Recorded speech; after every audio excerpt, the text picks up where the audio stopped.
Chapter 7, Imminent Extermination. The gold-hilted sword shimmered in the morning light as George swiped the air with the weapon. The knight went through a series of attack motions, then stopped a bit winded and grinned at Kenny. The Riverstone stomach finally pushed the breath out of the boy.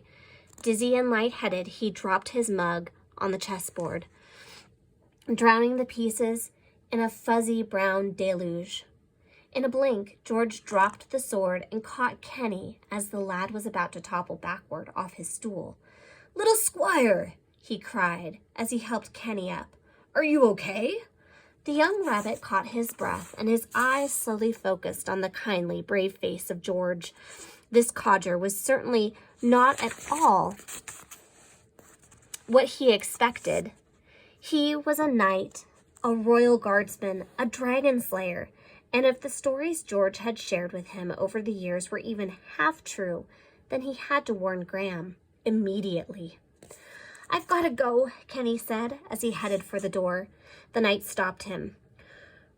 "But you just got here. Are you okay? Is it?" George paused, kneeling down to look at the lad in the eyes. "Are you worried about me? Because you don't have to be, son. Once I get suited up on that hilltop, this monster will be slain in moments. I know how to handle these devils. You can even watch and help if your parents allow it." It was too much for the lad. Kenny dashed out of the shop without even a goodbye. He pedaled as fast as his legs could go from the center of town. His mind was so full of worry that he didn't even notice that the crowd was now much larger than it had been previously. In fact, villagers were lining up on either side of the street. George had been his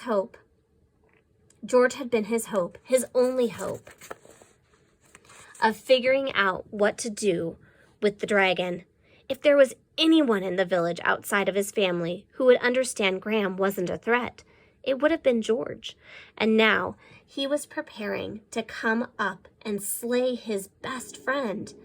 And with others from the king himself, how could he not follow them? Then his mind flashed to the newspaper headline and what the paper boy had said. Was this mess somehow all his fault? Had he verified old Pop's story by declaring what a real dragon was like during his book report? He pedaled even faster. The gears of Kenny's mind clicked and whirred, trying to find a solution for his friend. Perhaps Graham could hide out in his cave for a little while until this blows over, he said, thinking aloud. I bet Mom and Dad would let him live in our barn if he had to, even though it is a little tight. He was almost to the top of Shepherd's Hill now.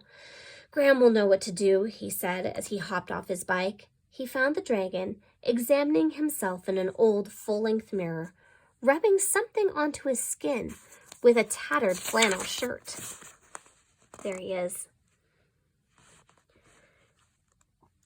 "Kenny, you have to look at this," he said with that familiar toothy grin.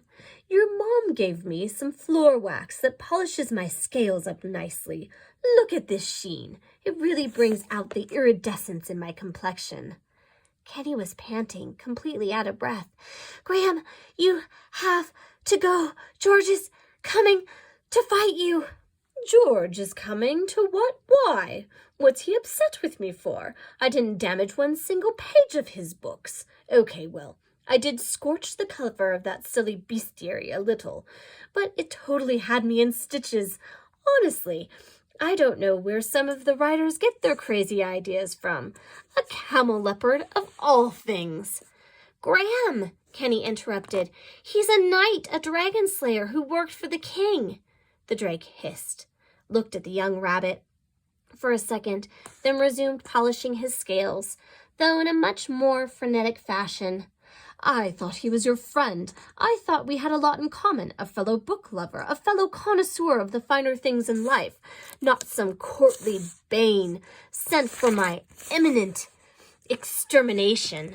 He threw his rag down on the ground. and walked toward the cave entrance and began tidying. "He's not like that," Kenny squeaked as he followed the dragon. "Kindly old George has been his friend for as long as he could remember. He's a good guy. He taught me how to play chess, and he introduced me to all the good books we've been enjoying." The dragon kept his back turned to the lad. Kenny's heart started beating faster and faster.